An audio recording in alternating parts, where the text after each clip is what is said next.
Bienvenue dans À Fleur de Flow. Aujourd'hui, j'ai le plaisir d'accueillir un acteur, comédien, metteur en scène que beaucoup connaissent grâce à la série Plus belle la vie. Dans son rôle de capitaine de police, il s'est toujours démarqué par son côté rebelle et ses textes engagés, que ce soit d'ailleurs sur scène ou dans ses chansons et également dans ses livres. Un invité passionnant et passionné, je vous laisse tout de suite le découvrir. Bonjour Régis. Bonjour Anne-Sophie. Je suis très contente de te recevoir dans La Fleur de Flow. Je suis très content que tu me reçoives. Alors je vais un peu expliquer ce que tu fais quand même, parce qu'il y en a qui te connaissent très bien, et il y en a d'autres qui ne te connaissent pas. Et oui. Donc Régis Ménard, né un 26 juin, cancer. C'est ça. Alors Moi tu non es plus. acteur, comédien, chanteur, auteur, metteur en scène. J'ai oublié quelque chose ? Prof de théâtre. Prof de théâtre, évidemment. Ouais. Voilà. Ça fait pas mal de choses, hein ? Oui, alors pas tout en même temps, mais... Mais t'alternes. Une sorte de couteau suisse, quoi. C'est ça. Hein. Et alors, j'ai vu que tu as fait des études de sociologie, à la base. Oui. Et que tu voulais être prof de sport. C'est ça. Alors ? En fait, le sport, c'était un peu ma vie, quoi, quand j'étais ado. Je voulais être footballeur professionnel, j'y suis pas arrivé. Après, je voulais être prof de sport et puis dans le même temps, je me séparais un peu de ma scolarité. Donc la première année, quand j'ai passé, à l'époque, c'était sur concours pour devenir prof de sport. Ouais. Et en terminale, la première année, j'ai passé les concours, je les ai tous eus, mais j'ai pas eu le bac. Donc la deuxième année... C'est un petit détail en même temps. Et la deuxième année, j'ai réussi à avoir le bac, mais dis donc, pas de concours. Ah mince. Donc pas prof de sport. Et en fait, la socio, ouais. Je sais pas pourquoi, je suis parti en socio et ça m'a plu, la socio-anthropo, ouais, c'était bien. Et je suis allé jusqu'en licence, pas très loin, hein, mais... Ah, quand même. Mais suffisamment pour lire 2-3 livres et me faire une idée de la chose. Et ouais, l'anthropo, c'était Après, très la chouette. Sociologie, c'est l'étude des êtres humains aussi, quand même. C'est l'étude des groupes, quoi, ouais. Des groupes. Et toi, t'es quelqu'un qui aime l'humain, j'ai dit. Oui, j'aime bien l'humain, ouais. T'aimes bien les gens, j'ai lu une phrase, qui ont des vies ordinaires, mais qui vivent des trucs extraordinaires. Oui, j'aime bien l'apparente banalité.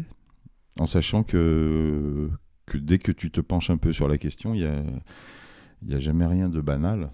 Et que chaque vie, je pense que chaque vie, chaque être humain est extraordinaire. Ouais. Et alors, comment tu t'es retrouvé au théâtre ? Tu as commencé par le théâtre, c'est ça ?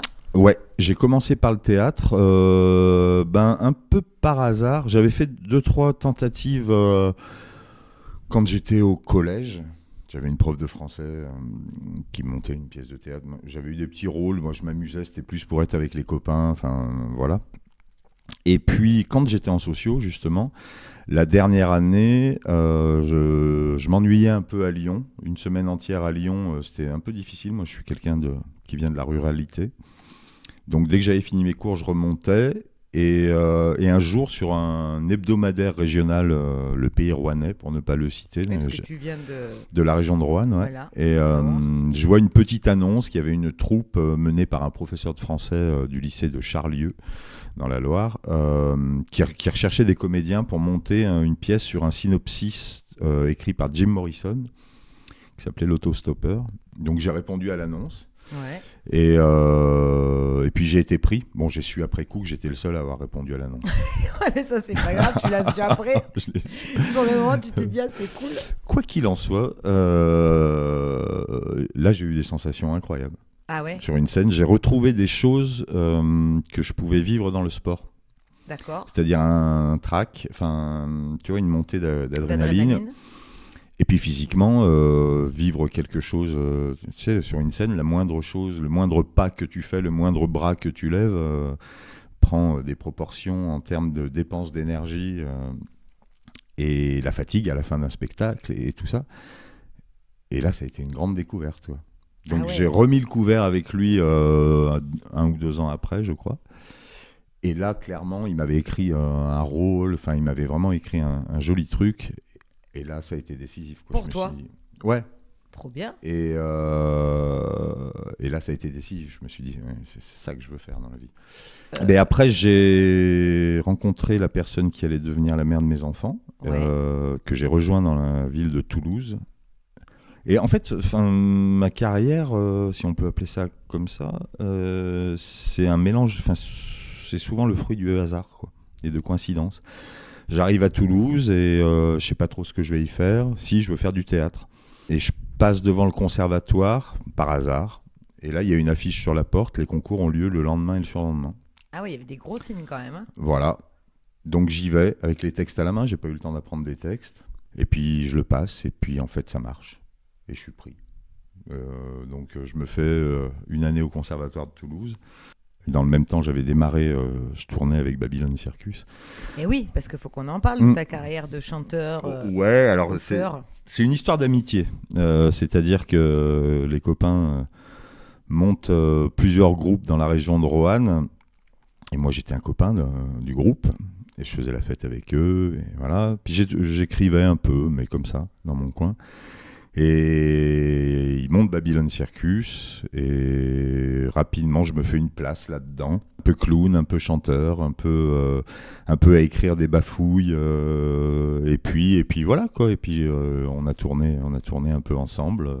Ça a été un morceau de vie et en même temps que moi je passais le conservatoire après. Donc, ouais, t'as bien mélangé le théâtre, la musique. La vie m'a mélangé tout ça, quoi. Tu vois. D'ailleurs, j'ai lu un article dans Le Progrès où il t'appelle l'ovni musico-théâtral ouais. par rapport à une pièce que t'as écrite ouais. Qui s'appelle Homme Atome. Ouais. Homme Atome. Ça, on pourra en parler plus longuement parce que je vais faire un deuxième volet de ça. Ah, ça a été une très très belle expérience, Homme Atome. Ouais. Tu nous racontes l'histoire un peu de cette pièce? Donc ça, on est un peu plus tard, on est en 2003-2004, je sais plus. J'ai l'idée de faire mon disque en fait. Au loin, à l'horizon, je me dis je veux faire un disque avec mes chansons, avec en solo, donc plus avec Babylon. Ouais, je veux faire un disque à moi un jour. Et j'ai quand même pas mal de lacunes musicales et tout ça. Je me dis mais on va y aller par étapes. Et je vais d'abord monter un spectacle qui va mélanger le théâtre et un concert. Et je rencontre un musicien par l'intermédiaire d'autres amis, Harry Richmond Brown, d'origine anglaise, qui est arrivé en France à l'âge de 8 ans, 9 ans, et qui vit dans la région de Gaillac avec ses parents. Et qui est un espèce de musicien protéiforme, électro, super guitariste. Tu prends pas des cours avec lui? Non. Et je prends des cours de rythme parce qu'il me dit mon garçon tu n'es pas du tout Henri. Donc je prends des cours de rythme, on fait connaissance, tout ça, et moi je commence. J'ai ce projet qui se dessine, toujours un peu écrit, c'est toujours un peu politique. Ce que j'écris, politique sans lettres, je sais pas comment dire. La première fois que je t'ai vu, tu m'as dit je suis un punk.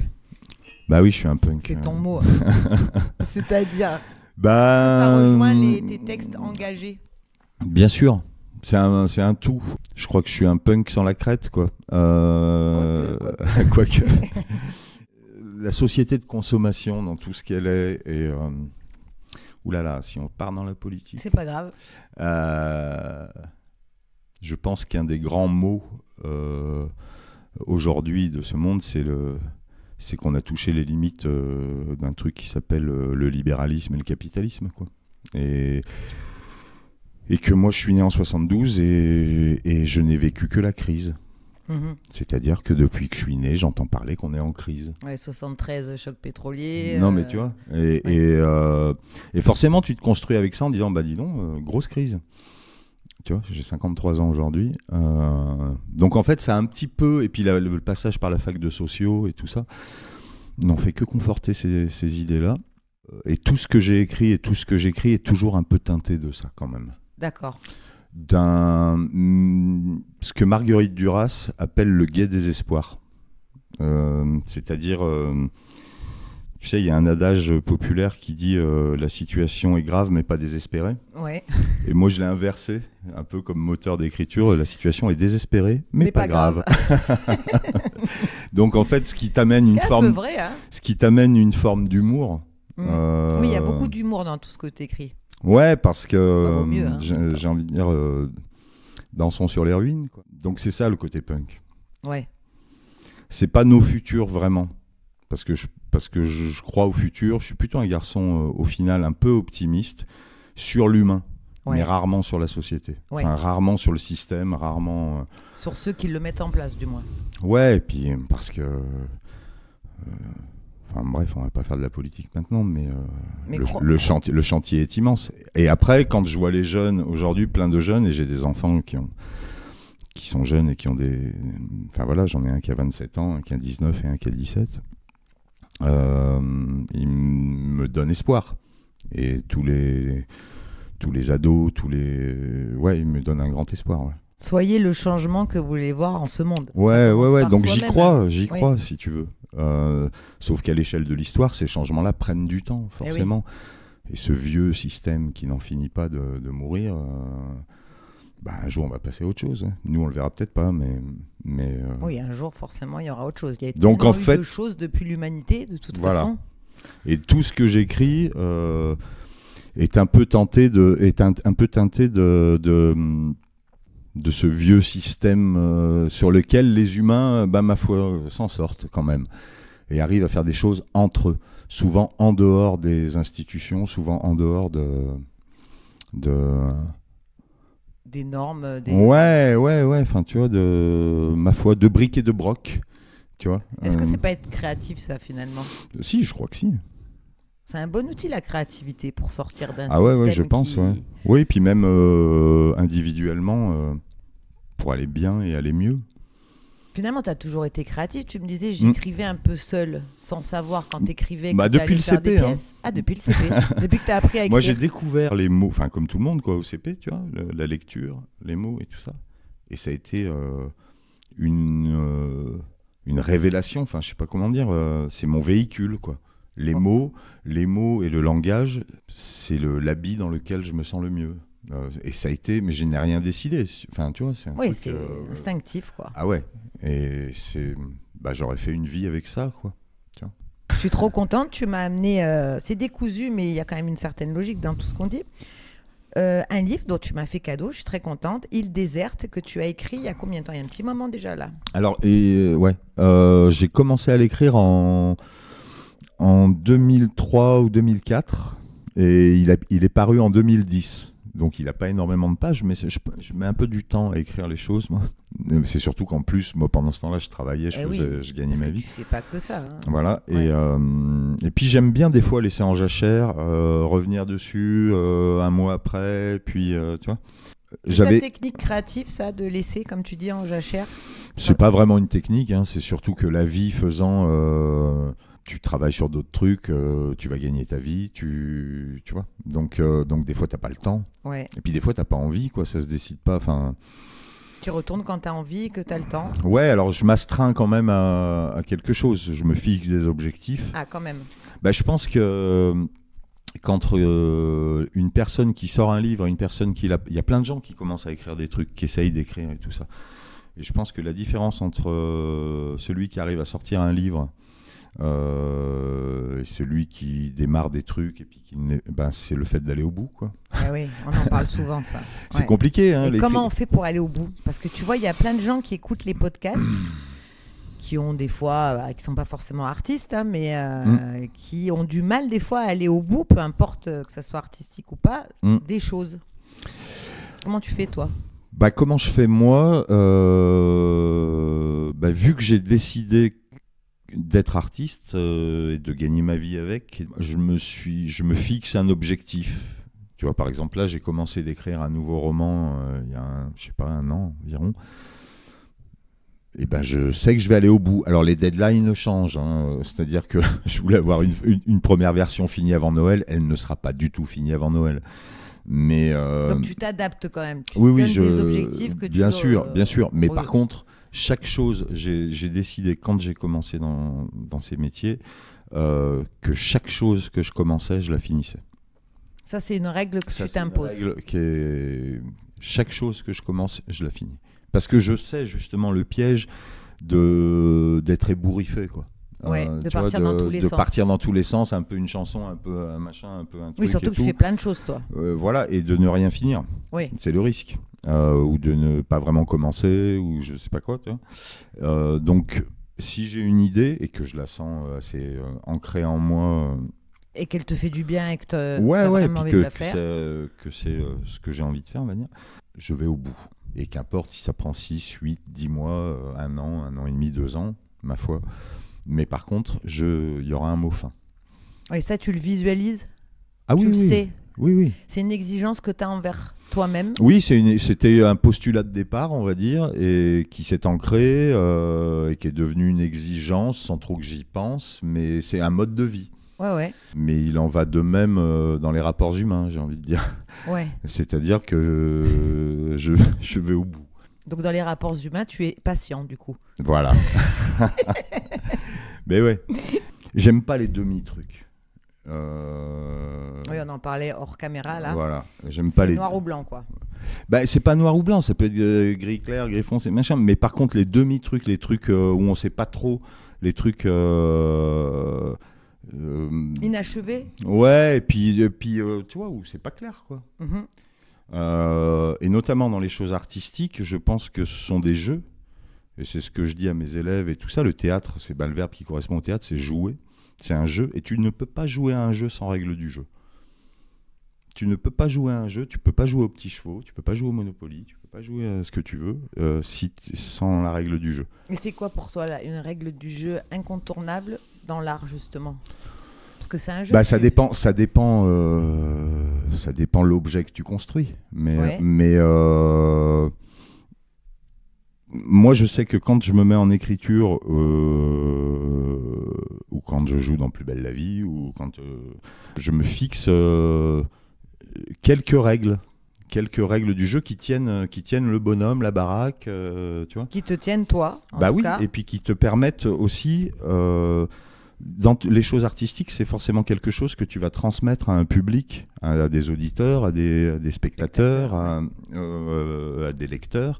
Si tu veux jouer à ce jeu avec les gens, il faut bien que les gens sachent à quel jeu ils jouent. Enfin, tu peux pas rentrer dans un théâtre si t'as pas le code établi de ce qui va se passer sur scène. Ce n'est pas vrai, c'est la catharsis, quoi. Tu vois. Ouais. T'as un fil rouge, du coup. Ouais, enfin quelques piliers, on va dire. Ouais. Plus des piliers, tu vois. Mon papa, quelqu'un qui travaillait menuisier et puis qui était bien dans le bâtiment et tout ça. Ah, Et oui. moi, l'artisanat m'intéresse. Les fondations, que ça tienne debout. Ouais. Et pour qu'un truc tienne debout, évidemment, il y a des règles. Tu vois, un jeu, quoi. Tu as 2-3 règles que tu fixes et go, quoi. Et tu te les dis oralement, tu te dis, ou c'est inconscient? Bah là, avec l'habitude, vu que ça fait 30 ans que je fais des trucs, je sais pas si je me l'ai dit. Si, il y a quand même un moment où je me dis, si, quand même. Ah. Je m'établis une règle du jeu, je me l'ai, dans la tête, quoi. Mentalement, quoi. Ouais. Et pour chaque domaine, ou ça se duplique à tous les domaines? C'est-à-dire parce qu'on l'a pas dit, mais tu fais un capitaine de police c'est ça dans Alors Plus il belle est la plus vie. policier. Il est plus policier. Il est plus policier. Je regarde. Il pas, devient excuse-moi. détective privé. Ah, détective privé. Et il s'appelle Éric Normand. Oui. Voilà. Et donc là, ça fait quand même plusieurs années que tu es dans Plus belle la Ouais, vie. depuis avril 2017. Ah oui, ça fait un petit moment quand même. Ouais. Et il est homosexuel, c'est ça? Oui, c'est ça. Voilà. Ça, je voulais qu'on parle de ça, mais on en parlera plus tard. Mm. Donc, comme tu as Plus belle la vie, quand tu écris tes pièces de théâtre, ou quand tu écris tes chansons, ou tes livres, est-ce que c'est la même règle que tu t'imposes, à peu près? Oui, plus ou moins. Ouais. Alors, ce sont pas les mêmes règles, mais c'est le même processus. Oui. C'est-à-dire qu'à un moment, je définis des règles, Alors, 2-3 règles. c'est ça qui m'intéresse, moi, c'est le processus. Bah, ça dépend. Tu vois, sur Plus belle, quand j'ai été donc casting, tu es pris, je suis arrivé pour 21 jours de tournage et 2 jours sur un prime, je crois, à l'époque. Ouais.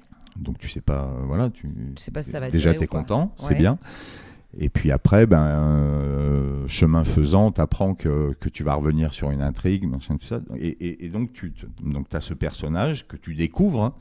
Moi, j'ai reçu les épisodes, c'est là que j'ai découvert que j'étais policier, homosexuel. Et les quelques règles que je me suis fixées, notamment par rapport à l'homosexualité, Ouais.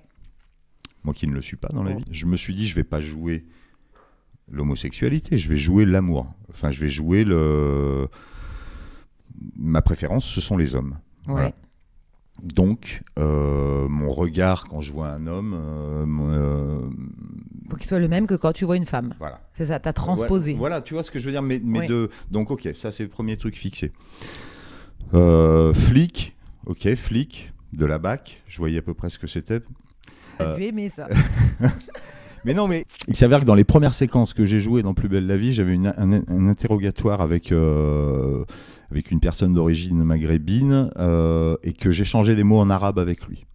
D'accord. Et ça, c'était... D'ailleurs, personne s'en souvient dans les gens avec qui je bosse et tout ça, mais il s'avère que lors d'un interrogatoire, le mec me parlait en arabe et d'un coup, en pensant que je ne le comprenais pas, et je lui répondais en arabe. Et ça, c'était prévu dans le scénario. Oui, c'était prévu dans le scénario. On a tourné les séquences. Moi, après coup, je me suis dit, mais attends, si je parle arabe et tout ça, ça veut dire que ça oriente mon personnage. C'est-à-dire que le mec n'est pas complètement con, bourrin, voire raciste. Ça veut dire qu'il a donc, de petites couleurs supplémentaires. Donc, autre pilier, autre règle du jeu. Ok. Tu vois ? Et Oui, ainsi ça te de met suite. bien dans le personnage. Et donc, du coup, je me suis dit, ok, mon mec, qui était quand même assez rentre-dedans, assez bourrin, assez machin, c'est un personnage qui joue aussi là, c'est-à-dire qu'il y a un endroit où ce type-là aime les gens, comprend, tu vois, curieux, à aller apprendre une autre langue ou... Échanger dans une autre langue, ouais. Donc, ça nourrit, tu vois, et ainsi de suite. Et donc c'est des codes des piliers que tu te rajoutes. Ça, c'est pour ce qui est du comédien. Voilà. Mais en écriture...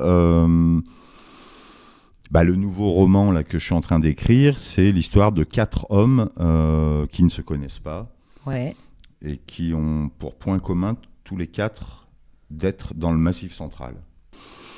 Et qui reste pour moi un endroit relativement préservé, avec des endroits comme le Cantal, les volcans d'Auvergne, tout ça, le Larzac, les Cévennes, qui reste un terrain de jeu incroyable.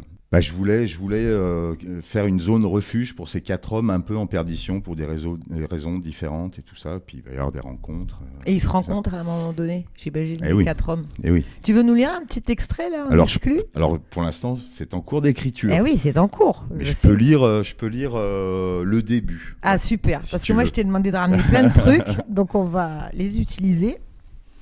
Je peux... Alors là, c'est vraiment de la primeur. Je suis même pas sûr de l'avoir lu à haute voix pour moi une fois. Tu vois.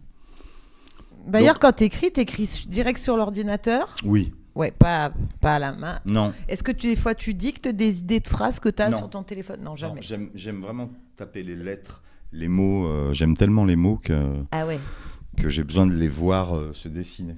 Ah ouais. C'est beau.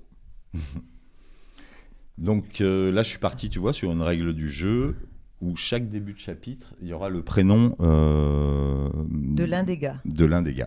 Ok. Voilà. Donc le livre va s'appeler Massif central. Ok. Ce n'est pas un guide pour le Massif. Ce ne sera pas un livre. Quoique. Et donc le premier chapitre démarre avec Yves. Yves, ok. Voilà. Retrancher plus qu'ajouter. Jusqu'à l'os du bonheur. Ou au moins s'en rapprocher. Se poser comme un moineau sur un tendon à proximité, sans peser. Voilà ce à quoi pensait Yves en ce matin brumeux au fond d'un train intercité sans âge. Yves allait ailleurs. À partir de combien de fois une action que l'on répète peut l'être qualifiée d'habitude ? La première fois qu'Yves était monté dans un train sans but précis, c'est lorsque sa dernière compagne l'avait quitté. Yves était alors follement amoureux et le problème, semble-t-il, avait été le follement. Dès l'annonce de la dite rupture, Yves avait voulu mettre fin à ses jours. Mais il s'était retrouvé à la gare de sa sous-préfecture sans trop savoir pourquoi et il était monté dans un train dont il ignorait jusqu'à la destination. Les trains ont quelque chose de rassurant, dans leur horaire déjà. Un truc qui part à 15h34, ça rassure. On se dit que pour être aussi précis, c'est forcément un truc extrêmement compétent. Yves était monté dans ce train, il s'était laissé envelopper dans l'étui métallique du wagon, se blottissant dans un siège, la tête contre la vitre, et il avait regardé défiler le paysage. Les gares de village avec des noms tellement composés qu'ils en finissaient par être poétiquement exotiques. Puis il s'était endormi jusqu'à destination, laissant le monstre de ferraille et le paysage décidé pour lui. Par la suite, Yves avait continué régulièrement, dès que le vent de la mélancolie se mettait à souffler, à monter dans des trains pour aller vers ailleurs. C'est ainsi que ce vendredi matin-là, il pensait au fait de retrancher plutôt qu'ajouter pour atteindre un bonheur potentiel. Quand on en est là de ces réflexions techniques sur le type de carburant pour atteindre le nirvana, c'est que globalement ça va mieux. Il n'empêche que dans la composition du dit carburant, il peut y avoir un soupçon de cette mélancolie récurrente qui, malgré le costume de l'apparente indolence qu'on pourrait lui conférer, s'avère être parfois une étincelle décisive dans une prise de décision, notamment dans le domaine de la survie. Yves était une fois de plus monté dans un train qui filait tout droit vers ailleurs, plutôt du côté du Massif central, ce vendredi matin-là, et cette fois-ci en aller simple. Waouh, ça donne envie de découvrir les autres personnages. C'est très beau, hein ? Merci. Très très beau, parce que j'avais encore jamais lu un livre de toi. Alors c'est fou, parce que tu vois, tu as lu un extrait là, de 5 minutes, et en 5 minutes, il y a déjà de l'humour, de la profondeur émotionnelle. Ouais. Je sais pas si c'est autobiographique, j'imagine qu'il y a un peu de toi dans chaque personnage. Bah oui, oui, ça, non, c'est pas autobiographique, mais oui, mais quand même. Toujours un petit peu. Bah, c'est un grand écrivain américain dont je ne me souviens plus du nom à cette minute, qui a dit qu'un livre, pour lui, lui préexistait. C'est-à-dire que quand il commence à écrire, comment s'appelle-t-il ? Un grand chauve qui écrit des trucs assez noirs, et je ne me rappelle plus de son nom. Quand ça reviendra, je le mettrai... Ouais. Et un jour, j'ai lu une interview de lui, et il disait que, selon lui, le livre lui préexistait. C'est-à-dire que quand il commence à écrire, le livre est déjà là, et c'est comme si il ouvrait une porte dans une pièce toute noire, dans l'obscurité, et qu'il avait une petite lampe de poche, et qu'il éclairait progressivement, et qu'il découvrait son livre. Ah ouais, c'est beau. C'est-à-dire que moi, je suis parti de 2-3 piliers en me disant je veux que ça se passe dans le Massif central. Ouais. Je veux écrire toujours forcément sur un système qui est en train de s'écrouler. Machin, ça, des c'est gens, des piliers, c'est des petites règles du jeu. Je veux que ce soit l'histoire de 4 hommes, 4 individualités qui ne se connaissent pas et qui vont se rencontrer. J'ai la fin, mais je vais pas te la dire. Ah bah non, évidemment, surtout pas. Mais voilà. Mais t'as toujours la fin, c'est intéressant ça. T'as toujours la fin quand tu commences un livre ou pas ? Ouais. Oui. Ah oui, donc tu as le à début, peu près. Ouais. Mais oui. Donc tu sais de quoi ça va parler, où ça va se situer. Je vois la lumière au bout du tunnel. Ah, et voilà, c'est ça. Et ouais. Ce qui doit t'aider à finir aussi quand même. Oui, puis tu sais que quand tu as tendance à t'égarer, parce qu'après tout le reste, je n'en sais rien. Oui, et c'est ça que je milieu. trouve vraiment bien. C'est-à-dire que le livre, il m'emmène à un endroit que je n'avais pas prévu non plus. C'est ça l'histoire de la lampe de poche dans la pièce noire. Ouais. C'est-à-dire qu'en fait, moi, je ne le connais pas non plus, mon livre. Ah ouais, c'est génial. Et petit à petit, voilà. Sauf que je sais que c'est là-bas que je veux aller. Tu vois. Et ça, c'est important quand même, du coup, ce que tu dis là. Dans la vie en général, hein, de savoir où on va. Et d'où on part aussi. À peu près où on va. À peu près où on va. Oui. Parce qu'après, voilà, il peut y avoir 1000 chemins qui mènent au même point. Oui, c'est là que... Mais si tu n'as pas le point de futur, tu vois, si tu ne fixes pas des micro-objectifs dans la vie, tu es un peu errant, quoi. Oui, et dans le domaine artistique, tu choisis ta forme. Enfin, moi, ma façon de fonctionner, c'est je choisis ma forme, les quelques piliers dont je te parle. Ouais. Et là, comment je vais sortir du truc à la fin. Comme une sorte de labyrinthe. Ouais, tu vois, le labyrinthe de Alice au Pays des Merveilles. C'est ça. Et je sais, de quoi je veux parler au final. Aussi, ouais. Après, tout ce qu'il y a entre le point de départ et l'arrivée, ma foi. Ça, c'est le côté impro. Ouais, puis c'est le côté parce que aussi je me laisse traverser moi par là où j'en suis de ma vie. Oui. C'est ça qui nourrit l'écriture. Comment ? Par exemple, là, ça prend une direction que je n'avais pas du tout imaginée. Sur mes 4 persos, et sur une thématique forte que je n'avais pas du tout prévue dans cette écriture-là. D'accord. Voilà. Bon, on y va. Bon, par contre, j'ai hâte de le lire. Hein, donc, si tu pouvais tu pouvais bosser un peu au lieu de faire des interviews. Ouais, au lieu de faire Plus belle la vie. C'est ça. Qui te prend du temps quand même. Hein. Oui, tant mieux. Et on parlait d'impro, là, juste il y a 2 secondes. Là. Où est ta part d'impro quand tu joues, alors que ça soit au théâtre alors quand je dis impro, évidemment qu'une pièce de théâtre, t'as pas beaucoup de marge d'impro, j'imagine. Si, quand même. Si, quand même. Alors ça, on rejoint autre chose, mais sur la fonction d'acteur, de comédien et tout ça, oui, c'est la marge, la liberté dans la contrainte. C'est ça. Tu vois, sur Plus Belle, par exemple, tu as des scénars, tu as des séquences à jouer, tu joues une histoire, voilà. Et en plus de ça, quand tu arrives sur le plateau, il y a eu le réalisateur ou la réalisatrice qui la semaine avant a fait une prépa. Ils se sont dit que telle séquence allait se jouer plutôt en terrasse ou au bar, assis à la table, machin.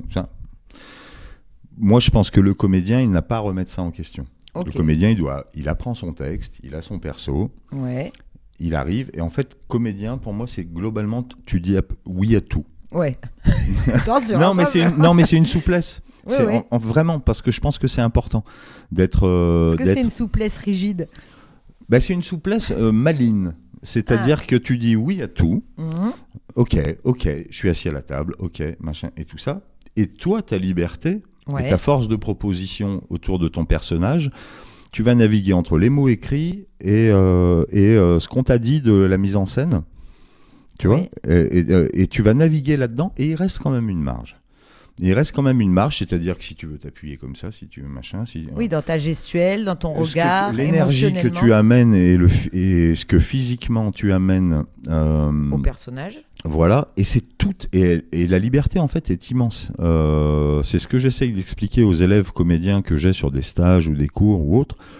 C'est-à-dire qu'on a l'impression, quand tu regardes ça de loin, que la marge de manœuvre, elle n'est pas énorme, quoi. Tu joues Shakespeare au théâtre, machin, le metteur en scène un peu pénible, te file des trucs un peu rigides. Ouais, mais si tu dis oui à tout ça, il te reste tout le reste que tu peux nourrir. Et ça fait beaucoup. Hein. Et ça fait pas mal déjà. Et ça fait pas mal. Ouais, donc c'est bien déjà d'avoir un cadre finalement, où tu peux naviguer librement. Ah ouais, parce que pour le coup, pour avoir fait des projets théâtraux par le passé... Où tu fais de la mise en scène, toi ? Non, mais simplement même en comédien. Ouais. Et quand la personne en face ne sait pas ce qu'elle veut, ne sait pas, si elle cherche, mais au final n'est jamais contente ou je sais pas quoi, machin, parce que ça m'est arrivé. Ouais. Ça a été des moments très douloureux. Ah oui. Ah ben parce qu'il n'y a pas de règle, parce qu'il y a pas de règle du jeu. C'est ça, on en revient à ça. Et que tu es en errance sur un plateau, et un comédien en errance sur un plateau, c'est galère. C'est galère. Tu sais pas ce que tu cherches. Même si t'es très bon comédien, du coup. Ah ben, si t'as pas de direction, quoi. Ouais. La direction d'acteur, c'est hyper important. Enfin. Oui, chacun son métier. Chacun son boulot. Et ta marge de liberté, tu vas la trouver en acceptant la règle. Punk, mais pas tant que ça. Ouais,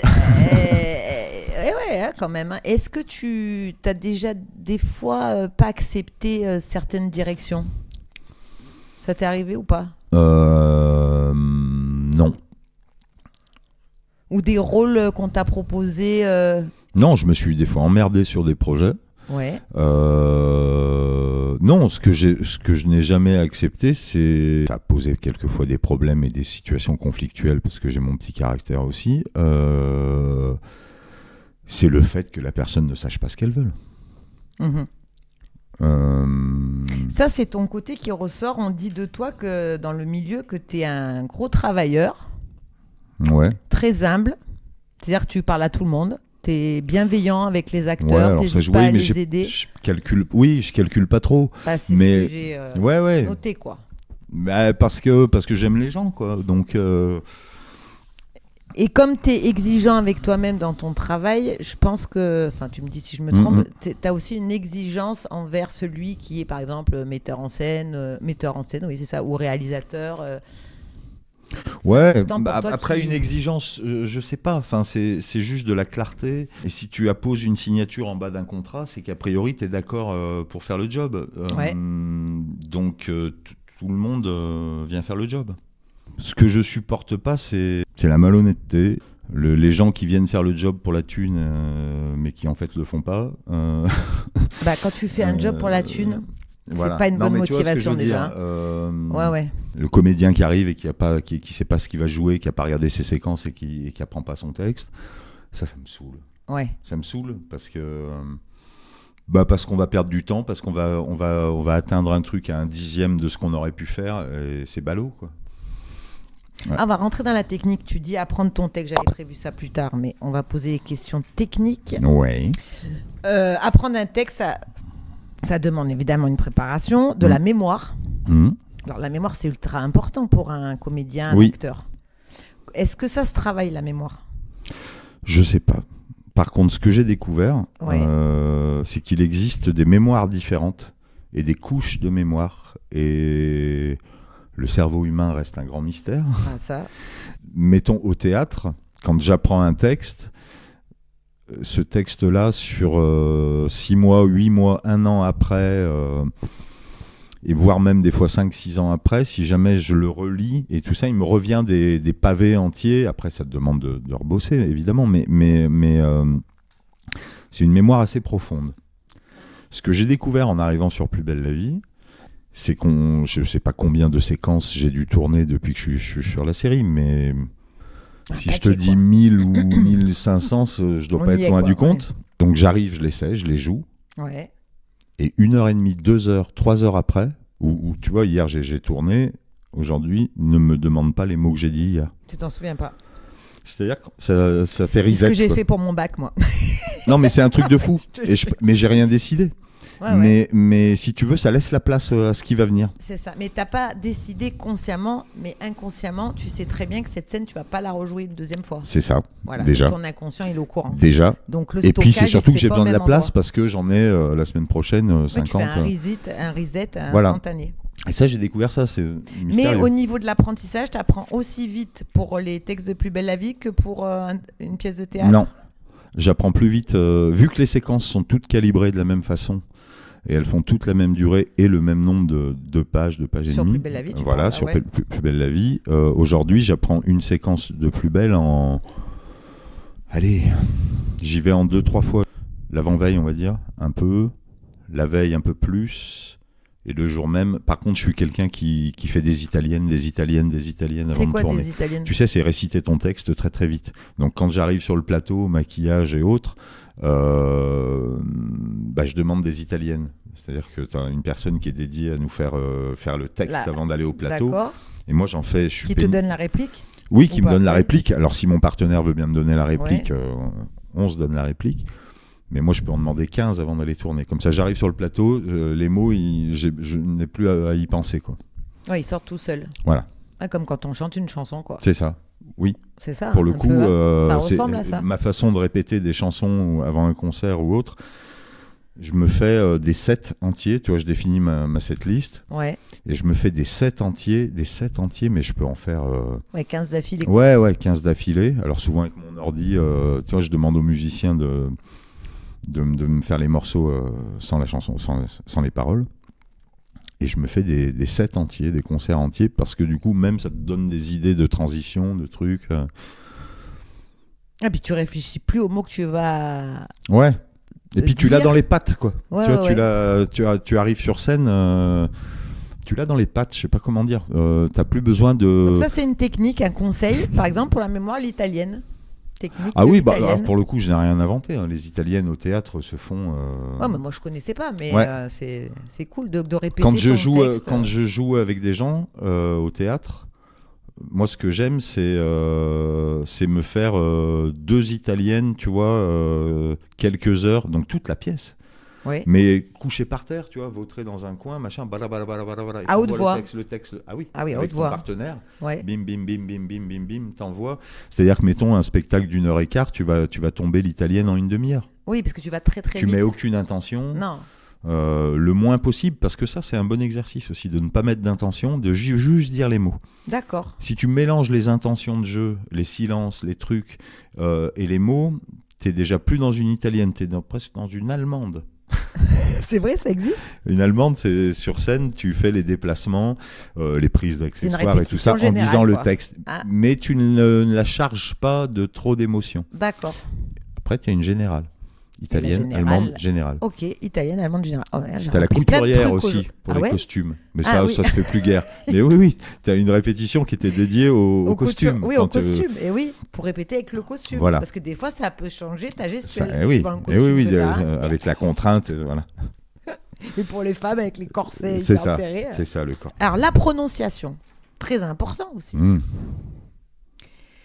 Le fait de dire ton texte vite là en italienne sans émotion, est-ce que ça te permet pas aussi de travailler la prononciation et de pas bafouiller à un moment donné sur un mot? Ça, il va me casser le décor.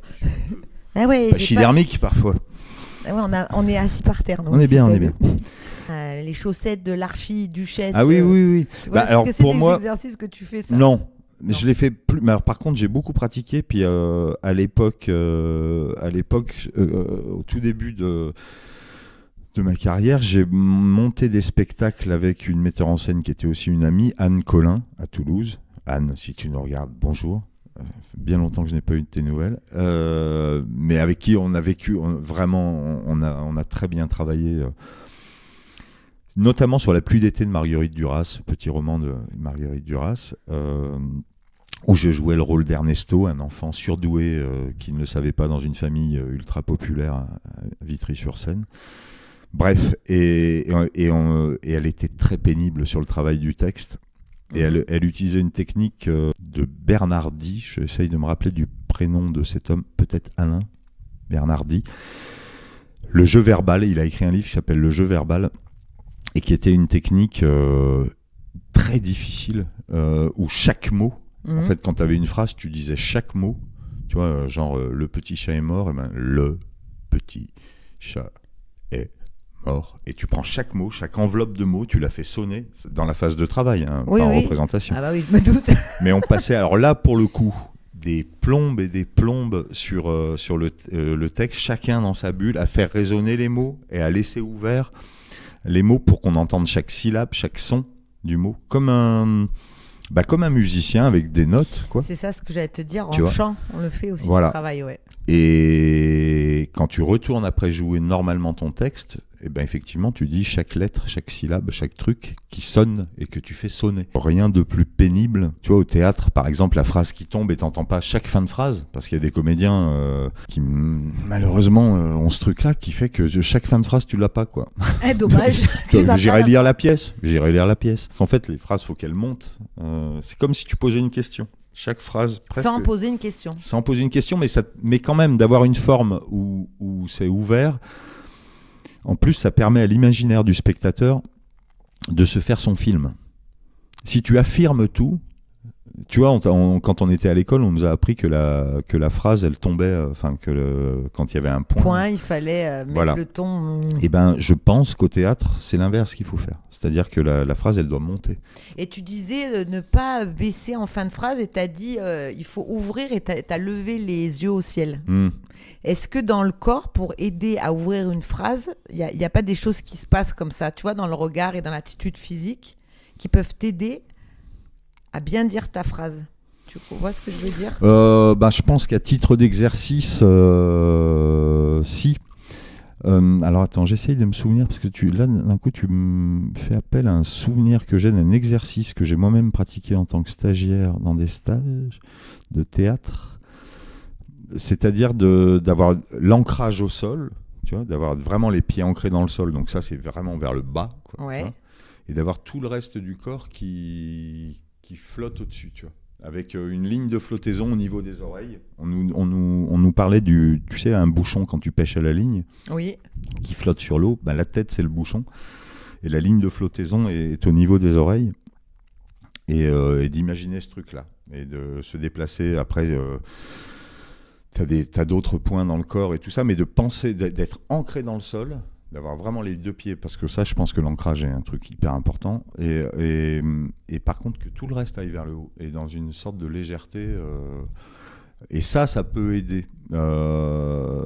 Ça peut aider à ouvrir les phrases, mais après, c'est aussi dans l'intention. C'est-à-dire que trop d'intention. Moi, j'avais ce problème-là de jeune comédien. Ouais. Je jouais les yeux grands écarquillés, tu vois. Et j'affirmais fort, parce qu'en fait je découvrais ça et j'adorais ça, et je trouvais ça trop bien, et je voulais être sûr que le spectateur comprenne ce que je disais. En fait, faut pas prendre le spectateur pour un imbécile. Il parle la même langue que toi globalement. Le texte normalement est plutôt bien écrit et fait pour être monté sur une scène. Donc ne le prends pas pour un imbécile, il va comprendre. C'est ça qu'on dit quand on dit ne le fais pas trop théâtral. Voilà. Ça, de pas trop exagérer. C'est-à-dire que plus tu vas y aller en force. De toute façon, le problème dans le jeu d'acteur, c'est que ce ne sont que des paradoxes. C'est-à-dire d'être à la fois ultra présent et d'être à la fois et d'être. Tu vois, j'ai fait un stage en 2001 au fin fond de l'Auvergne, un stage qui m'a marqué. Bref, et Nils Arestrup nous a cité une anecdote qui, moi, m'a profondément marqué sur le comédien. Il nous disait que le meilleur comédien qu'il avait jamais vu de sa vie était un lion. Il était invité pour la promo d'un film chez Christophe Deschavannes à l'époque, qui avait une émission qui s'appelait Ciel Montmardi. Ah ouais, je me rappelle, ouais.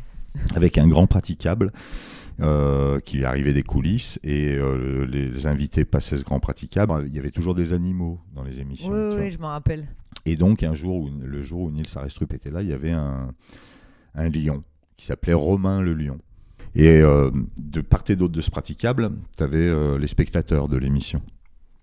Et Romain le lion a traversé le praticable et est allé au bout du praticable et a fait le numéro qu'il a parfaitement respecté. Il a parfaitement respecté la mise en scène avec le dompteur et tout ça.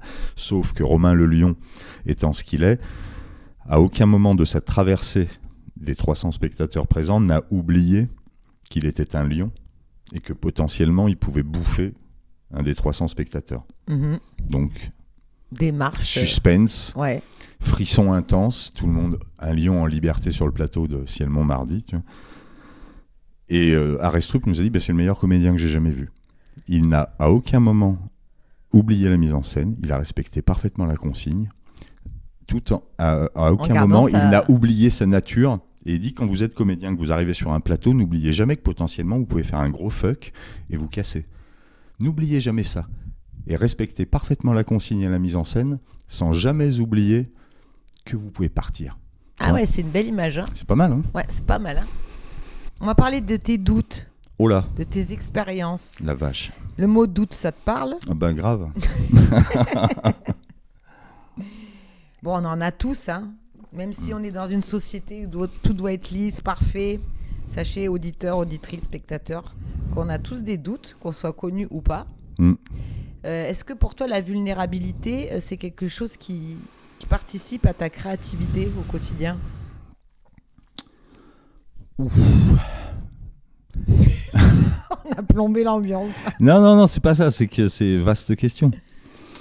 Vas-y, redis la question. Est-ce que pour toi, la vulnérabilité, parce qu'on a tous des terrains vulnérables, peut participer au quotidien dans ta créativité ? Ah bah oui. Ce que je sais, c'est que je ne sais rien. Ouais, bien sûr. Mais moi, le problème... Mais pourquoi un problème ? Ouais, mais parce que trop. Moi, j'ai choisi dans la vie de ne plus tricher. Tu l'as choisi il y a combien de temps, ça ? Suite à des expériences de vie, il y a 9 ans. d'accord. 8-9 ans. Que je ne tricherai plus dans la vraie vie. Faisant un métier où c'est pour de faux, ouais. Où tu joues des personnages, où tu triches, même si tu as une règle du jeu. Pour ma santé mentale, j'ai décidé que dans la vie, je ne tricherai plus. Ça sous-entend qu'avant, tu trichais ? Ça m'est arrivé, oui, bien sûr. Quand tu parles de tricher, c'est dans tes rapports humains ou avec toi-même ? Non, ou avec moi-même et dans toi-même. mes rapports humains. Ça m'est arrivé, oui, ça m'est arrivé régulièrement. Ouais. Donc, d'être vulnérable, je rejoins... Voilà. Donc, d'arriver à poil, quoi, j'ai c'est envie ça. de dire. Tu vois dans les rencontres, dans le truc de pas raconter autre chose que ce que je... D'être authentique. Ouais, d'être autre chose que ce que je suis. Et dans l'état dans lequel je suis au moment où j'arrive et tout ça. Le masque social. Tout ce qui m'a plu chez toi quand je t'ai rencontré d'ailleurs. Merci. Et du coup, je t'ai rencontré bien après que tu aies pris cette décision. Ouais. Tu me dis que ça fait 9 ans. Ouais. C'est vrai que quand je t'ai rencontré, je me suis dit, ce gars, il est lui-même, quoi. Ils cherchent pas à en Alors faire c'est une lui. lutte, hein, c'est une lutte quotidienne parce qu'en fait c'est pas bah t'es vulnérable, c'est toi qui as utilisé le mot. Eh oui. Donc Mais tu peux n'être que vulnérable face à des ennemis. Mais si tu t'entoures de gens, oui, mais en fait tu sais pas. et c'est ça, tu sais jamais. Tu vois, dans une journée que tu passes, dans une Oui, année, un mois, machin. Mais par contre, non, ça ne m'intéresse plus. Ça ne m'intéresse pas et je ne tricherai pas. Tu te protèges pas non plus, quoi. Tu te protèges pas très bien. C'est pas grave, c'est comme ça. T'es plus touché du coup, c'est ça? Ah bah oui, mais moi je suis en plus, tout me touche. Mais ouais, déjà t'es un ultra sensible. Ouais. Et le fait d'avoir pris cette décision, ça t'a apporté quoi de positif depuis 9 ans? Bah oui, c'est important. Bah, je sais pas si ça va. Que de la merde. Que de la merde, mes amis. Intérieurement déjà. Bah, De déjà, toi-même avec toi-même. quand je me couche le soir, je me dis pas que je suis une grosse merde. Non, Yoki, viens là. Salut Yoki. Ouais, je me regarde en face dans la glace. Déjà c'est ça. ça. Quand tu te lèves le matin, tu peux te regarder en face. C'est ça. Déjà ça. Et puis, non, trêve de plaisanterie, dans les rapports, dans les rencontres et tout ça, tu vas au cœur, quoi. Tu vois, comment j'ai commencé tout à l'heure ma Yves. lecture, retrancher plus qu'ajouter, c'est-à-dire enlever des couches. Plus qu'en ajouter. Une pièce de théâtre que j'adore, c'est Peer Gynt d'Ibsen, que j'ai joué, que j'ai mis en scène 2 fois, qui est magnifique.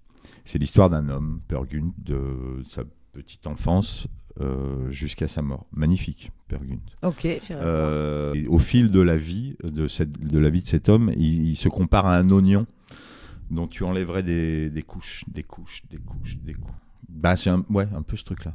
Ouais, t'as envie d'enlever des couches là. Ouais, le superflu, tout ce qui gêne, tout ce qui pèse. Ouais, puis être dans le vrai du rapport, de la rencontre. Et pas ce masque social que tout le monde veut un peu oui, avoir alors t'es pour se obligé protéger. d'en avoir parfois pour se protéger, certes. Et c'est vrai qu'en fait, ça n'empêche pas de se protéger, attention, de montrer ses vulnérabilités. Voilà. Qu'on s'entende. Voilà. Ben oui. Ça. Ben, vulnérable ne veut pas dire être con. Non mais attends. Il y a peut-être eu confusion. Il y a peut-être eu confusion alors de ma part. Moi le truc tu tends l'autre joue, c'est pas. Je suis pas de cette règle du jeu là, moi. Pour le coup. Je suis d'accord avec toi. Voilà. C'est mon nom de famille, c'est l'agneau, et je dis toujours, je peux être douce comme un agneau et me transformer en loup. C'est ça. Eh oui. Ouais. Parce qu'à un moment donné, c'est pas parce qu'on a le courage de montrer ses vulnérabilités, mais on n'est pas stupide non plus pour se laisser. C'est peut-être là que le travail reste à faire. Ah bah voilà, faut travailler ça alors. Ouais. Alors on va faire un petit jeu que j'adore. Tu vas me tirer. Cool, toi un qui adore les mots. Il faut que je mette mes lunettes. Ah oui. Attends, que je te mette tout bien les papiers. L'initiative personnelle est une qualité essentielle de toute personne qui réussit dans ses objectifs. L'initiative personnelle est une qualité essentielle de toute personne qui réussit dans ses objectifs. Est-ce que quand tu as moi c'est comme ça que je vois, quand tu as un objectif d'écrire une pièce de théâtre par exemple, on va prendre ça. Est-ce qu'à un moment donné, il ne faut pas qu'il y ait une initiative personnelle pour que ça commence? Ça dépend. Ça dépend. Pour écrire, tu veux dire? Si. Ah bah oui. Ben oui. Ne serait-ce que de trouver le stylo. Oui. Non, mais je fais une demi-blague, mais sur l'écriture, évidemment que ça part... ce que j'ai dit, quoi, c'est une idée, un truc, et puis l'envie d'écrire, tout simplement, parce qu'on peut très bien ne pas avoir envie d'écrire. Ah oui. Mais le choix de démarrer quelque chose. Et le choix n'appartient qu'à soi-même. Ah oui. Voilà, c'est l'initiative personnelle. Ah oui. Ah ben oui, complètement. Voilà. Non, complètement. Elle est pas mal cette phrase, on l'avait jamais tirée encore, parce qu'il y a des gens qui rêvent de plein de choses. Alors c'est bien de rêver, parce que c'est ce qui permet aussi d'avoir envie d'écrire ou de faire tel travail, etc. Mais des fois, après avoir eu ce rêve, il y a une espèce d'attente, comme si ça allait arriver tout seul. Oui, je connais. Voilà, donc ça n'arrivera jamais tout seul. Non. C'est qu'à un moment donné, il faut quand même enclencher et mettre du sien. Dans le domaine de la création, il y a une sorte de fantasme de l'artiste. D'être artiste. Oui, rêveur. Tu vois, on admire. Oui, puis. Alors, raison de plus avec les réseaux sociaux, le truc, tout ça. Tu peux avoir un fantasme d'être chanteur, d'être acteur, d'être écrivain célèbre. Très bien. Mais il faut faire. Qu'est-ce que tu vas mettre en place pour arriver à ton fantasme, quoi, à réaliser ton fantasme? Rien ne se passera, j'ai envie de te dire. Le comédien qui pense qu'il suffit de se faire prendre en photo, de se prendre en photo, de se foutre sur Instagram, c'est pas ça, comédien, en fait, c'est pas ça. Comédien, c'est se nourrir. Se nourrir comment ? Lire des livres, être curieux, discuter avec son voisin. La question « qu'est-ce que ça me fait ?» chez un comédien, elle est primordiale. Mais qu'est-ce que ça me fait d'aller faire des courses à l'utile en bas de chez moi ? Qu'est-ce que ça me fait cette lumière ? Qu'est-ce que ça me fait ? Ça demande d'avoir toujours la sensibilité, d'exercer cette sensibilité, puisque de toute façon, l'outil de travail, c'est toi. Ouais. Il va bien falloir qu'à un moment, quand tu vas arriver sur une scène ou sur un plateau, tu laisses sortir des choses. Donc il faut qu'elles soient relativement à fleur de flow. Yeah. Il faut bien qu'elles soient au bord. Qu'elles ne soient pas loin. Oui. Ces choses-là. Donc tu les exerces, ces choses-là. C'est une bonne idée, ça. Tu les exerces. Ça, qu'est-ce que ça me fait ? Qu'est-ce que ça me fait ? Je vais le faire. C'est ce que je dis à mes élèves. C'est ce que je dis à mes élèves sur quand on bosse un spectacle ou qu'on est en atelier. Ouais. Je leur dis, c'est une question. La question du comédien, c'est quand je fais ça, qu'est-ce que ça me fait ? Quand je touche le plateau, qu'est-ce que ça me fait ? Mais vraiment dans du... Attention, c'est un truc qui demande une forte concentration. Ah ben oui. Quand tu te plonges là-dedans. Ouais. Un des exercices que je fais souvent faire aussi, c'est les yeux bandés. Que Arestrup et Del Perugia m'ont fait faire à l'époque. J'ai passé 24 heures les yeux bandés en stage. 24 heures ? 24 heures. Donc tu as dormi forcément dans les 24 heures. J'ai dormi les yeux bandés. Ouais, bon, ça c'est pas très grave. Mais alors avec un copain à côté qui faisait mon guide. J'imagine. Qui assure ta sécurité. Ouais. Moi, le plus que je l'ai fait, c'était quand je donnais des cours à Singapour où on a passé, je crois, me souvenir, une journée les yeux bandés. Ce qui est long, hein. Très long. Moi, déjà, tu me fais passer 2 heures les yeux bandés. Et quand tu remontes sur une... je préfère être aveugle que sourde, hein, pour le coup. Et quand tu remontes sur un plateau après, parce que les yeux, la vue, est le sens qu'on utilise le plus, qui a tendance des fois un peu à anesthésier les autres sens. Donc, afin que les autres sens se remettent à... Mais comme les aveugles, Ray Charles, par exemple, quand il est devenu aveugle, il a développé l'oreille, le toucher. Gilbert Montagnier aussi. Ouais. Et blague de merde. Et voilà. Et qu'est-ce que ça me fait ? Quand je fais ça, qu'est-ce que ça me fait ? Ça t'arrive d'avoir des fous rires quand tu dois tourner une scène ? Ouais. Comment tu fais pour désamorcer un fou rire ? T'attends que ça passe, tu te fais engueuler. T'as pas une petite technique là à nous donner ? Non. Penser à un truc triste ? Non. Alors moi ça marche pas du tout, ça me fait encore. C'est pire. C'est pire parce que c'est l'horreur. Tu sais que tu vas chercher le truc triste, machin et tout ça. Parce que t'es en train de te fendre tu te vois faire et tu dis c'est bon, laisse tomber. Donc non, tu respires. Et puis t'évites. Si, moi ça m'est arrivé, mais encore, je sais plus, la semaine dernière, je crois. C'est-à-dire qu'en fait, tu croises l'œil de l'autre qui est dans le même état. Et, Bon, après, c'est tellement agréable en même temps. Mais c'est super agréable. Ouais, c'est ça. C'est juste que quand tu bosses... voilà, quand tu bosses... On doit finir la prise, là, s'il vous plaît. Donc, tu reprends, machin. Non, en général, ça va. Posez-vous la question, qu'est-ce que ça me fait ? Qu'est-ce que ça me fait ? Quand je fais ça, qu'est-ce que ça me fait ? Ah, ça, j'adore ça. Quand je fais ça, qu'est-ce que ça me fait ? Mais notamment qu'est-ce que ça te fait, là, d'être assis comme ça, inconfortablement sur le tapis ? Je suis bien. Pour être totalement honnête, j'ai un peu envie de faire pipi. Moi aussi. Mais, on fait pas de pause dans ton émission. Non. Ouais, c'est ça. Est-ce que tu as des petits rituels avant de monter sur scène ? Ah oui, c'est ça, je voulais te poser une petite question. Il y en a un que j'aime beaucoup sur scène, mais même en tournage, c'est faire une sieste. Ah oui. Et notamment au théâtre, j'adore faire une italienne du texte, puis une fois que tu as blindé ton truc, que tu es sûr de ton texte, dormir sur scène. À l'endroit où je vais jouer, alors je trouve toujours un bout de couverture ou un truc. Ouais, tu dors n'importe où. Voilà, et ce que j'adore, mais vraiment par-dessus tout, c'est me réveiller 1 heure, 3/4 d'heure avant de jouer. D'accord. Mais dormir, et le trac ou le stress ou je sais pas quoi ne m'empêche pas de dormir.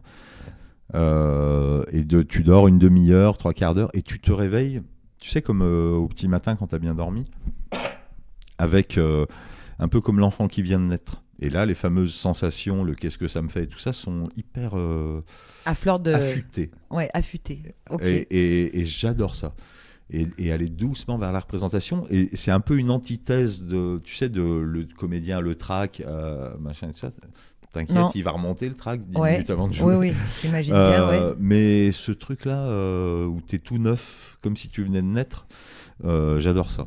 Ah, trop bien. Ouais. C'est un bon conseil. Et ça. tu vois, sur Plus Belle, notamment, à la cantine, je mange. Et tu vas faire ta sieste. Et je me prends un quart d'heure, alors je dors la bouche ouverte devant les autres, sur un canapé. Enfin, bon, jamais. Là, on enlève le masque. Les gens que je ne citerai pas osent me prendre en photo. Mais ce ne sont pas des bons camarades. Et, ils te mettent sur les réseaux, non une fois, une fois. J'ai fait enlever tout de suite. Ah ouais. Non, mais voilà, le côté petite sieste. Et c'est ainsi que j'ai appelé mon outil de travail, en plus ça me faisait rire, la 6e heure, ma compagnie de théâtre. La 6e heure qui veut dire la sieste en latin, hora sexta, la 6e heure du jour. Je savais pas. Pour un outil de travail, appeler ça la sieste, ça me plaît plutôt. Ah, c'est cool. Ouais, la sieste, c'est la 6e heure du jour. Je Hora sais pas. sexta. Ok. Alors, autre petite question. Qu'est-ce qui te plaît le plus sur un plateau de tournage ? De tourner la répétition. Ok. Je fais toujours la même blague aux gens en disant on peut tourner la répète, vu qu'en plus c'est plus de la pellicule aujourd'hui, c'est du numérique, donc ça coûte moins cher. Et suivi de la même blague, on n'est pas à l'abri du succès. Mais parce que des fois, dans la spontanéité, quand tout le monde est à peu près calé après la mise en place, des techniciens, etc. Voilà, qu'on va dire que la lumière, machin, bonne. que le son est bon, que tout ça, avant de dire on va tourner, de tourner la répète, de se faire un peu prendre au dépourvu, tu vois, d'être un peu fragile. Ça, t'aimes bien ? Ouais, j'aime bien. Parce que j'explique comment ça se passe pour avoir fait des petits tournages dans Plus Belle la Vie en tant que figurante. Il y a donc toute la mise en place des techniciens, la lumière, maquilleuse, etc. Et ensuite, une fois que tout est prêt, on appelle les acteurs et vous faites une espèce de répétition. On fait une première mise en place, c'est-à-dire on joue sans jouer vraiment. Enfin, aussi on joue, mais pour voir si tous les compartiments sont. Oui, sont le OK. cadreur, il regarde. Voilà, le cadre, la lumière, le son, par rapport à la mise en scène, expliquer si nous on est dans les clous aussi. Donc ça, c'est la mise en place. Et après la mise en place, quand il y a eu des raccords, maquillage, quand il y a eu tout ça, on fait ce qu'on appelle une répétition pour vraiment s'assurer, du coup, avant de faire les prises officielles. Et une répétourne, nous on appelle ça une répétourne. Une répétourne, la répétourne, c'est que potentiellement, si ça va, on la garde. Ah ouais, c'est bien ça. Et c'est le premier jet d'un truc et qui souvent, moi j'aime bien ça. Ouais, ça va donner un peu la couleur et le ton. Ouais, et puis effectivement, tu peux avoir une fraîcheur et un truc. Qui est des fois ça plus marche. spontané que et quand tu dois la refaire, des fois ça marche pas. Ça marche moins bien. Si le perchiste il a mis la perche dans le champ. Ouais, puis même nous dans le jeu, on l'a déjà fait une fois, donc on se fait moins surprendre. Tu vois. Ouais. Après, à nous de rectifier le tir. Oui, de continuer à créer de la surprise. Ça rejoint le qu'est-ce que ça me fait. Est-ce qu'il y a quelque chose que tu as appris sur toi-même en jouant un rôle un jour où d'un coup tu t'es dit ça a débloqué une porte en moi? Oh bah plein de fois, ouais. Ah, plein de fois. Bah, je me souviens, en fait c'est surtout les textes. Ouais. Tu sais, moi depuis que je fais ce métier, j'ai toujours eu un seul en scène. C'était un texte, et c'est de ce texte-là dont je veux parler, qui s'appelait Mickey la torche de Natacha de Pontcharrat, qui est un texte fabuleux, sur un vigile qui garde des entrepôts vides. Okay. Un pauvre type, ouais. à qui on fait garder des entrepôts vides. Et lui a développé toute une théorie sur le yin et le yang du dépôt. Okay. Parce qu'il dit que le vide, ça se surveille autant que le plein, parce qu'imagine qu'un camion arrive la nuit et mette son plein dans ton vide. Tu vois, ouais. Et c'est un texte superbement écrit, extrêmement poétique. Il tombe amoureux de Lisbeth Riboulet, sa voisine. Il n'ose pas l'aborder, évidemment. Et il guette Lisbeth qui jette sa poubelle tous les matins dans la poubelle, et il pique la poubelle de Lisbeth Riboulet et il décortique les poubelles de Lisbeth Riboulet. Et il vit... La métaphore, là. Ouais. Et enfin, c'est un très beau texte que j'ai joué pendant 3-4 ans. Notamment ce texte-là m'a fait avancer. Forcément, quand tu ressors d'une traversée d'un texte, d'un spectacle, d'un truc que tu joues longtemps et dont tu es fortement imprégné, ta personne n'en sort pas de la même façon que quand elle y est entrée. Voilà. Je vois. Mais des fois, c'est pas forcément mieux, des fois, c'est mieux. C'est tout le temps mieux parce que si tu es positif et optimiste et que tu cherches à être une meilleure personne, tu te sers des trucs. Enfin, c'est rarement moins bien. Voilà. Et après, je me suis écrit des seuls en scène. Donc, le premier s'appelait Quand ma femme m'a quitté, je me suis fait un sandwich. Ah oui, et j'adore ce que titre. j'ai joué pendant 3 ou 4 ans et qui était sur l'amour. C'est pas un peu un vécu, ça? Hein? Bah si. Et celui que je joue actuellement, que j'ai écrit aussi en 2022, s'appelle L'anniversaire de ma sœur. Ouais, celui-là je l'ai vu aussi. Et là, c'est l'histoire d'un gars qui a quitté ses parents pour prendre un petit appartement à l'âge de 49 ans et qui organise pour la première fois un repas pour sa famille, son père, sa mère, sa sœur et lui, pour l'anniversaire de sa sœur. Et il a 52 ans, quoi, tu vois. Et c'est quelqu'un qui a dû frôler l'autisme, je pense, un peu. C'est sur les angoisses, sur la famille. Mais tu vas le jouer dans la région, là, bientôt? Je vais le jouer sur Marseille en appartement en janvier. Ok. C'est quoi les dates? C'est un peu privé pour le coup. Il y a 20-30 places à chaque fois, puisque ça se joue dans des appartements. Il faut réserver, j'imagine. Oui, il faut réserver. Je le joue le 10 janvier à Marseille, Courlieuteau, chez des copains à moi qui s'appellent Patrice et Jean-Michel. Donc si on veut y aller, là par exemple, on va sur ton Insta, tu vas afficher des trucs. Ouais, vous me faites un message par exemple. Par Instagram.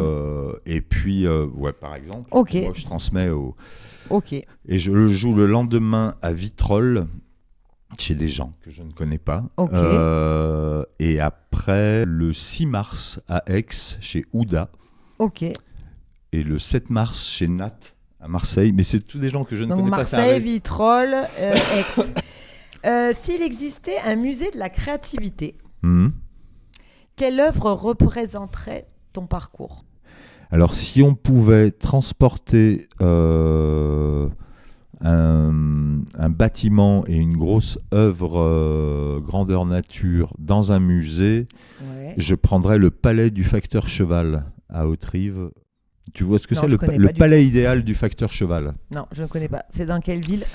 C'est à Haute-Rive, okay. Je crois que c'est en Isère, frontière Rhône et Isère, c'est pas très loin de Lyon. C'est l'histoire de le facteur Cheval, et il était facteur à Haute-Rive, et 27 ans de tournée de facteur dans le village, le gars ramassait des cailloux, des galets qu'il trouvait sur la route, sur sa route, sur son chemin, et a construit son palais idéal. C'est de l'art brut, c'est-à-dire que ce gars-là n'est pas sculpteur, ce gars-là était facteur, c'était pas son métier et tout ça, et je crois que c'est au patrimoine mondial de l'humanité, enfin, il me semble, et c'est un truc qui se visite encore aujourd'hui, et d'ailleurs l'été il y a des concerts, il y a M qui a joué là-bas. D'accord. C'est un lieu à voir parce que le mec a construit un truc complètement baroque, inspiré de religion plus ou moins, de trucs, enfin c'est complètement fou. Mais c'est surtout l'histoire de... Comment il l'a construit? C'est 27 ans, et pour moi, ça c'est un peu que je suis, et ma façon de faire. C'est-à-dire galet par galet, puis j'aime les cailloux. Et la collecte, tous les jours, dans ses poches, machin, et de trucs qui vient, et le soir, après le boulot, il vient agencer... C'est son puzzle. Et en fait, je pense Enfin, moi, je le vis comme ça, une carrière artistique... Ce sont des galets qu'on assemble et surtout ne rien lâcher, quoi. Et ne rien lâcher on peut changer d'orientation et décider un jour qu'on arrête d'être artiste, bien sûr. Mais ce que je veux dire par là, c'est que si on choisit de l'être et que ce sera notre moyen de transport, J'aime l'idée d'un truc qui se fait sur une vie. Enfin, Ouais, tu vois, le cheminement. Le Ouais, chemin le est plus important que le résultat. Ouais, et finalement. puis que tout ce qui va sortir de toi, Au fur et à mesure de ouais, tes expériences. s'il y a un endroit où je suis prétentieux, c'est bien là. Ouais. C'est-à-dire de me dire que je suis en train de construire une œuvre Ah ouais, trop beau. et que je transmettrai à mes enfants. Enfin, qui restera une trace. J'ai un petit problème avec la mort, moi, quand même. C'est-à-dire quand tu... De devoir se résoudre, de quitter ce monde dans lequel on s'est tant amusé un jour. Ah oui, c'est sûr. Ça, Après, on ne sait pas. Hein, ce qu'il y a après. Je n'arrive pas à me faire à l'idée. Je n'arrive pas à me faire cette idée-là. Et j'ai trouvé un moyen d'être immortel. Ah. C'est d'écrire. Eh oui. Voilà. Ah ouais, ça laisse des traces. Alors sans plus d'ambition que ça, hein. Mais disons que tes petits-enfants, tes enfants, arrière-petits-enfants pourront continuer à te lire, du coup. Oui, voilà. C'est une façon de rester un puis peu... de laisser une trace, enfin un truc qui n'emmerde pas le monde, hein, qui est là. Ah oui. Mais ouais, je pense qu'un des moteurs de tout ça, c'est ça aussi. C'est peut-être très prétentieux de dire ça, mais est-ce que c'est prétentieux ou pas? Je vais non, te mais dire tu vois, ça, c'est subjectif. Hein. Franchement, est-ce qu'il faut pas être un peu des fois prétentieux finalement? Je sais pas, mais une chose est sûre, c'est que le fait de créer, j'aime bien l'idée de traces, de passage, j'aime bien les empreintes, les traces de pas dans le sol. Ouais. Les cairns, les empilements de cailloux que tu croises sur un chemin. J'aime bien ça. J'aime bien les sites archéologiques aussi. Ouais. Archéologue, beau, hein. C'est un métier que j'aurais pu aimer faire. D'accord. Aller fouiller dans le passé. Ouais, fouiller dans le sol et trouver des trucs. Ah ouais. Qui ont été touchés par des gens. Un morceau de vase. Ouais. Ah, c'est beau, hein. Petit jeu qu'on va faire. Chic, encore un jeu. Ouais, j'aime bien les jeux, moi. Après, si t'en as un, on fait, hein, c'était des idées de jeu. Non, le jeu. Alors, tu réponds du tac au tac. Ça s'appelle du tac au tac. Tu réfléchis pas. Ça doit... Il n'y a pas de E. D'accord. T'as droit à un E. Ok. Sinon, t'as des gages. Des gages. Ouais. Ok. Si tu étais un film. C'est trop speed. Western, Manuel Poirier. Une pièce de théâtre. Per Gynt, Ibsen. Une technologie. Le boulier. Un végétal. Un chêne. Waouh, j'adore. Une odeur. Le café le matin. Ouais. Un plat. Un tagine. Mouton. Ok. Une valeur. La vérité. Une autre vie. C'en est une valeur, la vérité. Ouais. La vérité, c'est une Une valeur. autre vie. Ouais. Un moine. Une vie de moine. C'est vrai? Il n'y aurait pas de femme là. Bah non. On serait tranquille. Un sentiment. La plénitude. Un objet. Un bro, une carafe. Ok. Une passion. Je vais te faire un Une passion gainage. amoureuse. Ouais. Un élément. La terre. Et un personnage célèbre, mort ou vivant. Je ne détesterais pas vivre ce que vit Orelsan aujourd'hui. Ok. Tu l'as vu le film sur Je suis allé voir docu avec un de mes enfants il y a 15 jours, là, le dimanche, Yoroi. Là. Et j'adore, puis le propos. Ouais. Le propos que tient Orelsan. Je peux me retrouver dans sa posture artistique et le fait de venir d'une ville moyenne en France, d'être un fils de Français moyen, machin. Moi, un jour, j'avais écrit un truc qui s'appelait L'éloge de la moyennitude, un petit texte d'une quinzaine de pages, Ouais. qui était un peu du même acabit. Mais il y a fort longtemps, hein. Je suis incapable de le retrouver, mais enfin, grosso modo, qui était le truc, je viens d'une ville moyenne dans le Massif central, donc milieu de la France plus ou moins. J'ai eu le bac avec 10 de moyenne, fils de Français moyen, tu vois, l'éloge de la moyennitude. Et c'est un peu ce que raconte Orelsan. Ouais, bah aussi. oui, tout à fait, ouais. Puis il a Que un les parcours, gens, et tu vois, ça rejoint le début de Notre notre entretien sur la banalité pouvant être extraordinaire. Eh oui, c'est vrai qu'on a commencé sur ça. Tu vois. Ne sous-estimez pas les vies que vous pensez banales.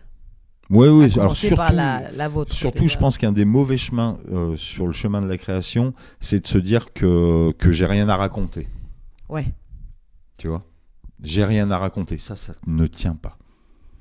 Nous, on a tous quelque chose à raconter. On a tous quelque chose à raconter. Et puis surtout, c'est la façon dont on va Le raconter. dont on va raconter le rien à raconter. Eh ouais. Qui est différent selon chaque être humain. Ouais, et puis sa sensibilité, Et on c'est en ça. revient à ça, Ouais. et la poésie potentielle qui peut affleurer, quoi. Merci beaucoup. Merci de ton Si on accueil. devait finir par, parce que toi t'aimes beaucoup les mots, si t'étais un mot de la langue française, le mot que tu préfères dans la langue française. Tu sais, il y a des mots comme ça qu'on aime bien dire ou écrire. J'aime beaucoup le mot jachère. Jachère, tu l'as utilisé d'ailleurs. Ouais. Dans Et c'est la un carte. mot que j'utilise relativement souvent. La jachère, c'est un mot qui vient de la paysannerie. Et c'est quand tu laisses un sol se reposer après l'avoir cultivé. après l'avoir quelques années. cultivé, et pour pouvoir mieux y revenir. Et la jachère rejoint la sieste, Et le avant, repos, pour mieux y retourner. Et pour mieux refaire germer des choses. Globalement, je pense que le tout à fond, propre à nos sociétés, Capitalistes voilà, et libérales. tout à fond et vite. Mais au mur. Ouais, puis c'est la guerre qui sort Ça de ça. excite. Le conflit, la guerre, le rapport de force.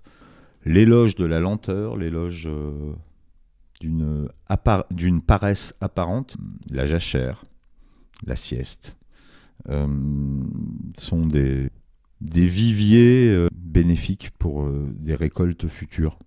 Merci Enzo. Allez cultiver vos jachères. Cultivez votre jardin, mais pas trop. Voilà, laissez-le un peu se reposer. Laisse-le se reposer. Merci beaucoup. Merci Gros bisous. beaucoup. Et on se voit donc très prochainement, donc en janvier pour l'anniversaire de ma sœur, voilà. Ouais. Et en juin, bien sûr, pour les jardins concerts, on va programmer ça Avec très plaisir, vite. je le note derechef. Eh ouais, bisous. Merci, Ciao. bisous.